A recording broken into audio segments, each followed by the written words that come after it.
Hey guys, welcome back to another episode of being Semipe.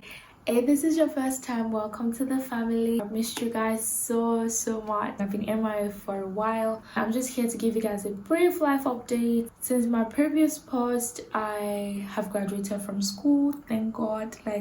Graduation was a big success. I was super happy. I was just a very beautiful ceremony. I graduated in July, and in the period from graduation to now, September, it has just been an interesting phase. And from the title of this video, that's really what I want to talk about today. That in-between period when you're trying to sort of figure things out. A lot of things influenced the making of this video. First thing was how I was feeling. I remember I didn't want to go into employment full in the month of August. I wanted to just pause a little bit before I jumped into the whole cycle of going to work every day, being in traffic and whatnot. I wanted to really just take some time to myself, get clarity, reflect on the past 6 years of school, and then know how to go into my career, or just have like a career map. So I did a bit of that, and just knowing, okay, if it's going to be master's next, or would it be NYSC or law school, just planning things out. It just seemed like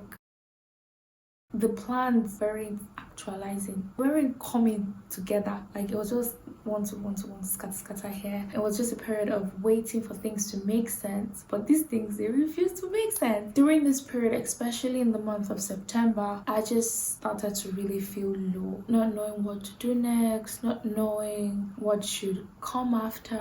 And it's just this waiting period where, okay, I know that after school, whatever it is I engage in, I want to do it because I'm happy. I don't want to just be stuck in this employment bubble because I'm trying to make a living. I want to be happy. I want to enjoy what I do. And then the problem was, what do I enjoy? What do I like? What do I want to do? So it's just been like a cycle, very annoying cycle. It's also, I want to fulfill purpose. What is my purpose? And you start to really think what I want to spend the rest of my life doing. So because you don't have, or I didn't have all the answers, I wasn't actively doing anything. I was just sort of waiting for the answer to come. A couple of days ago, I was like, okay, Shimka, we have to do something about this thing. So let's go online. Let's look for routines, to incorporate more routines, and also let's look for what people do after school. So I went on YouTube and I typed life after uni.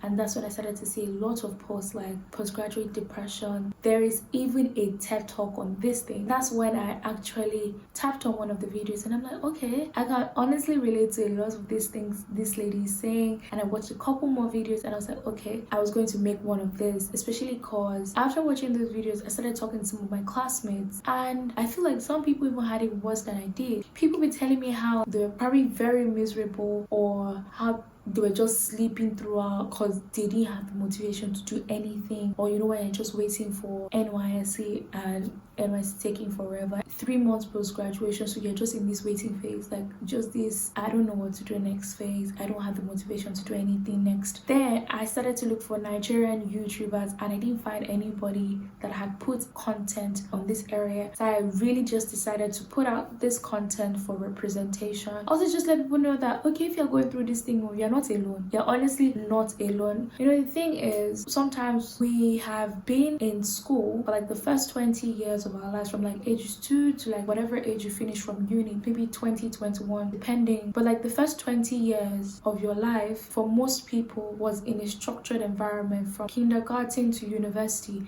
Okay, you knew that after this phase you go to this phase and then this phase. But all of a sudden you've just gotten to this point where you are responsible for yourself. School didn't exactly prepare you for this. You do this to earn a living, but they don't tell you how and the processes and the different phases involved in earning this living. Majorly because of our generation, a lot of us don't want to just get locked up in the cycle of I'm working to make a living for my family. Majority of us want to actually enjoy the living, the source of livelihood, or whatever it is that we're doing. For me, I literally just found myself in that situation. Another thing that heightens this is you're applying for jobs jobs that 1,001 people are probably applying for at the same time, and what's the certainty of you getting in, especially where I have applied to jobs and no responses, or they respond to you like maybe a month after telling you that they apologize. These things can be very discouraging. So I'm just going to be sharing some tips that would help us, some things that I'm also applying personally, and some things I intend to incorporate also in my schedule, and things I just generally believe that would be helpful to you at whatever point you are on your journey or in this phase of figuring things out, this uncertainty. So the first point would be unplug, like literally unplug yourself from everything. Social media, majorly social media. And the reason is because now there's so much pressure. The noise can be a lot. You're constantly feeding on everybody's good news, everybody's lifestyle, and using that to reflect on your own lifestyle. Everybody's jackpotting. Where am I doing? What am I doing in my life? And you're constantly just in your head thinking, God, I don't want to be a mechanic. I want to be a baller. God, what am I doing in my life? And it's such an unconscious, unintentional cycle. Somebody announcing their good news, you're using that good news to compare or reflect on your own progress, which shouldn't be. Somebody's success shouldn't be a determinant or equates to your failure. And then while you unplug, just take time to reflect. Really just think, where have you been in the past? Where would you like to be in the future? How can you get there? So what would it be? Some people have gone for masters immediately after graduation. Would that be the same path for you? Or would it be a situation of, okay, no, instead of doing masters, I would do NYSC before I would go and serve before going to law school? And the first point aligns with the second point, which is actually reflecting on your goals. For those that set goals at the beginning of the year, you start by reflecting on these goals. Where have I been? Where do I intend to be? And oh my God, I did that a couple of days ago, and I was just like, God has to take control, but I have hope that before the end of the year things will actualize. I'm not just where I hoped I would have gotten to by this time, if I can actually attain this thing. So what steps can I implement, put in place to actually achieve these goals that I had set before? And for me, one thing I felt like, okay, even though I had like a vision, but it wasn't visible enough, it wasn't constant around me, I made a digital vision board, which is my wallpaper. So constantly I'm looking at that, and this time around I was very intentional. I took screenshots of people that inspired me in different areas, different categories, and on their pictures I wrote, okay, so for somebody I wrote finances, for another picture I wrote goals I aspired for my friendships, for another picture my relationship with God, for another picture habits I wanted to improve, like consistency. Consuming a lot of people, you can already in your subconscious, you can just say, okay, when I see this person's picture, this is what it reminds me of. And so that's what I did there. And I also put pictures of some goals and what things I intend to attain. While doing that, I know that even making this video now is as a result of the fact that I am constantly seeing that vision board, and so decision that every day I will work towards achieving something in one of these areas, or at least one thing. So when you look at something for a while and you're like, I haven't done anything in this area, and that's even one of the reasons why I'm doing this YouTube video, hoping that I will do more YouTube. So it's just inspiring yourself, finding ways to motivate yourself. And then the next point I would give is find new hobbies. The thing is, if you can motivate yourself to do one thing that you enjoy, it would almost be easier to replicate that energy to do the other things, even the needful things. For me, I started working out again, even though it was a goal I had set. For some reasons, I just never really was intentional about that goal. I started working out again and really happy about that, and now working towards my body goal. And then from there I started journaling again, and so from just little habits, and before you know, I'm like, okay, then maybe I would start taking this online course to just incorporating new little habits, new hobbies, or just start doing little things that you enjoy at your pace, just so that you can break free from this bubble that nobody likes being in for too long. I would also recommend spending time with your friends and family. It could just be going to see a movie with your friends. A lot of things from research and from just personal experience, even talking with my friends, I realized that when you find yourself feeling this way, you oftentimes want to be alone. It's just like, I'm never really alone, because in my house I would still have to interact with my parents, but I consciously was asking questions. Just being in the company of people, that, okay, first of all, I'm not dealing with this thing alone. I'm not even the only one. It's not like a Semipe problem. It's not a desire problem. It's not an anybody problem. It's just like a phase, which is understandable, and you're just working towards attaining clarity and just being better in this phase. So interacting with your friends really helps.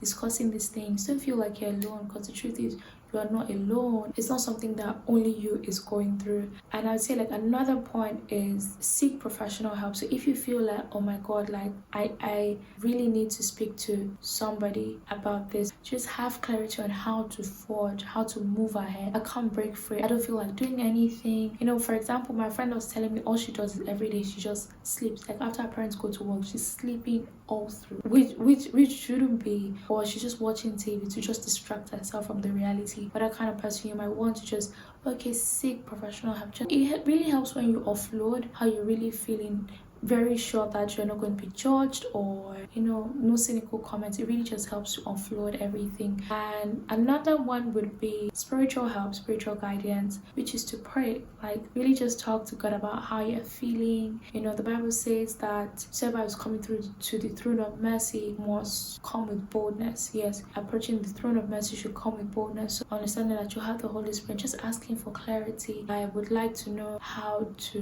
go about this. I really need direction, I need guidance, or just speaking to God, just asking for, like, I want to know how to navigate this phase, because God is love. He's going to continue to direct you. The Bible also says that you hear a voice in your ear saying this is the way, walking in. So it's literally just speaking of the fact that God is ready, happy to give you the direction. All we have to do is just listen and ask him for this direction. And another thing I would really just like to add is calm down and don't put so much pressure on yourself. And the truth is, with everything, we really can't have everything all figured out. No. I mean, in primary school, you didn't know you'd be this kind of person in university. So you can't say you want to project and see into the future 10 years from now. I know the kind of life you would be living verbatim, or knowing all the tips you need to take or steps you need to take to attain the point where you wish to get to. So it would really just be investing in the resources that you have now, taking inventory and just saying that, okay, this is what I like about what I'm doing now. This is really where I would like to get to. Even though I can't figure out everything, what am I doing now that I like? So can I sew even though I'm a law graduate, or I'm waiting for ASU to call off the strike? Can I sew? Do I like sewing? Yeah, so why don't I become more serious with that? Or do I like to draw? Or am I even interested? So for example, I went to French school. I've always wanted to learn French, and I will still continue to go to French school to perfect my French. But it's just saying, I have this time, so why don't I go to French school to actually do that? While learning, you never know where the need for French will come up, or you never know where the need for your sewing skill. You could match that with law and become a fashion lawyer. And the truth is, you are not the only one feeling like what I studied in school is not what I feel like the career I feel like pursuing. But instead of making a very permanent decision, why not just explore other things and then circle back? So give yourself like a time frame. Maybe 1 year. I would use 1 year to invest in this intentionally, creating structure, creating accountability partners, creating systems that would ensure that you follow through on what you said on your before and after. Have I progressed? Could I be better? Just putting these principles and these images in place so that we can overcome post-graduation depression and just have clarity. So I really hope that we're all doing well. The world is your oyster. Eat it. Eat it. But I really hope you guys are doing good. I really hope that you enjoyed this video. Please, if you did, please give it a thumbs up. Please share to your friends, to your status, everywhere. Just share anywhere. Take a video on Instagram and tag me. I would really be happy. But yeah, I hope you guys are doing good. So bye. I'll see you guys in my next video soon.